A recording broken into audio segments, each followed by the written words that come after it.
Komisi Pemilihan Umum Provinsi Sulawesi Utara memantau kesiapan distribusi logistik pilkada.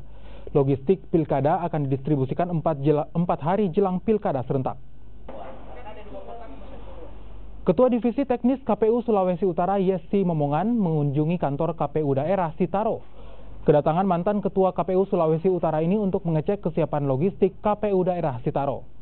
Jelang pilkada 27 Juni mendatang, Yesi mengatakan ada beberapa hal yang perlu diingatkan ke KPU termasuk masalah formulir data kurir sebagai percepatan informasi lewat situng.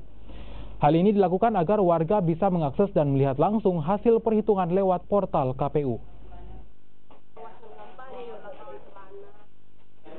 Didistribusikan itu penting karena ini terkait dengan geografis, sehingga memastikan 1 hari sebelum pemungutan suara sudah ada di TPS, memastikan terkait pengisian formulir.